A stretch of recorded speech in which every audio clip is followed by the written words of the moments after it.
Hello and welcome. I'm Dr. Armin Shahrokni.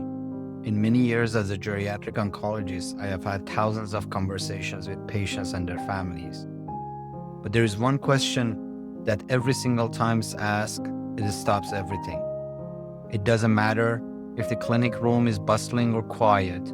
The moment that this question is asked, it creates a bubble of profound silence.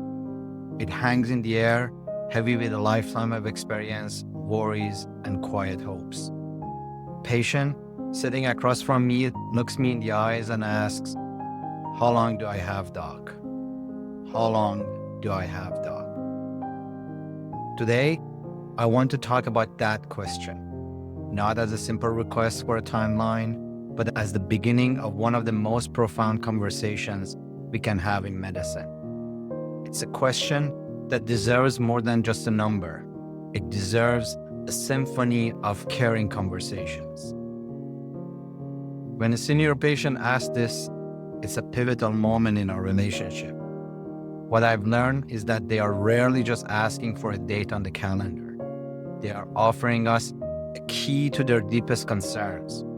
For many who have built their lives on planning and order, a cancer diagnosis creates a profound disorientation. Suddenly, doctors are dictating treatments. Patients' bodies feel unfamiliar, and a clear life path transforms into uncertain territory. Their question is a desperate attempt to grasp some predictability, to regain a piece of control in the chaos they are about to experience. On a very practical level, they are thinking about what needs to be done. They are considering wills and estate planning documents.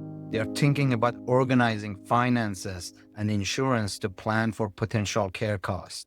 They are thinking about treasured belongings and family heirlooms. These aren't morbid thoughts. These are final acts of love and responsibility for the people they will one day leave behind. Beyond the practical, there's also an emotional journey. A general time frame helps them prioritize what matters most in their hearts. It gives them the space to think about mending a strained relationship, creating a legacy item for a grandchild, or simply having those last meaningful conversations and saying a proper goodbye. This is about managing emotions and relationships in the time that they have left. At its very deepest level, this question is also about meaning. It touches on what the psychologist Erik Erikson called ego integrity, the fundamental human need to look back on one's life and see what was meaningful and coherent. That prognosis conversation begins this incredibly important inner work of life review, allowing a person the psychological space to find peace with the life that they have lived. It's also about legacy. After decades of being a parent, a professional, a partner, they fear being reduced to just a cancer patient. They want time to shape how they will be remembered: dignity, courage, and authenticity. They seek to align their final days with their lifelong values. And hidden within how long is often the most frightening question of all, the one that they are afraid to ask out loud. Many have seen loved ones decline, and they carry specific fears. They worry about becoming a burden on their family, losing their independence and dignity, or experiencing uncontrolled pain. They are wondering, will I be in a hospital bed with tubes or at home looking at my garden? They're asking if the quality of their remaining life can be protected, even as the quantity of it grows shorter. This is why just responding with a number like 6 to 12 months is so unhelpful and can even be harmful. Population averages are poor predictions for individuals and create a false sense of precision. Stark timeline can crush hope, and a simple number acts as a conversation stopper, closing the door on the most meaningful discussion rather than opening it. It's a missed opportunity to address the deeper needs. So what's the alternative, you may ask?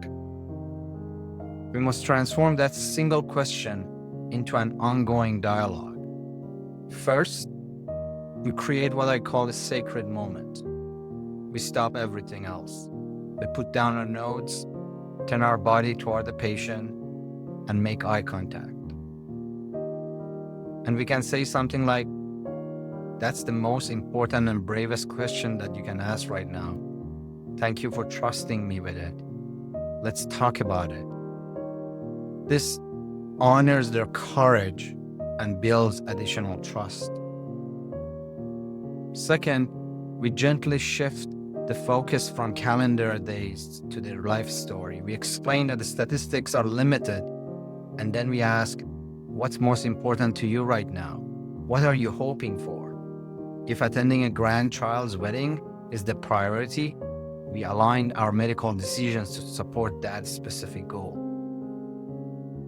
Third, we build a support team so they know that they are not alone. This is crucial. We introduce them to the palliative care area specialized in providing comfort, symptom management, and quality of life. We bring in social workers to help them navigate practical concerns and financial issues, and spiritual advisors to address existential questions and provide comfort. This team approach fights the profound isolation that so often accompanies a serious diagnosis. And finally, the fourth step is to redefine hope. We gently reframe the conversation away from just extending the quantity of life to enhancing the quality of time that remains. We can say, our hope now changes. We will hope for good days. We will hope for moments of joy and connection with your family. We will hope for strength and peace. When we do this, the patient hears the answers to the real, unspoken questions. 2, will I have control? They hear, we will involve you in every decision, respecting your priorities. 2, will I suffer? They hear, your comfort is our priority. 2, will I be alone? They hear, a dedicated team will support you and your loved ones through every steps. And 2, will my life still have meanings? They hear, we will help you focus on what matters most to you. I think of a patient of mine, let's call her Mrs. Johnson. She was 84 with advanced pancreatic cancer and asked me that very important question. Her main concerns were seeing her first great-grandchild, who was due in 4 months, not wanting to die in the hospital, and finishing a family project she was working on. Our team focused on her goals. We adjusted her treatment to minimize side effects, arrange for home hospice care, and help her record her family stories. I'm happy to say she lived to meet her great-grandson and passed away peacefully at home, having completed her project. Her final months were defined not by her illness, but by her purpose. That is a good death. For caregivers listening, your role is so important. Listen deeply for those unspoken questions. Partner with your loved ones in planning, but always ensure that they maintain control over their decisions. And please focus on creating meaningful moments and memories rather than dwelling on timeline uncertainties. And for patients, I want to empower you.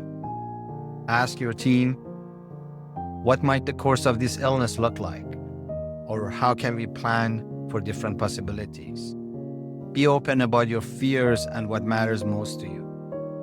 Remember, your team wants to support your goals, but we need to know what they are. In the end, the most important promise a doctor can make isn't about time or timeline. It's this: I don't know exactly how long, but I know that we will face it together, and we will make the time you have count. That promise to walk alongside our patients with compassion and presence is medicine at its finest and the most meaningful way. Remember, how long is not a question about time. It's a question about control, meaning, dignity, and legacy. By transforming it into a conversation, building a network of support, and reframing hope toward quality of life, we can honor our patients' courage and help them find peace in their final chapter.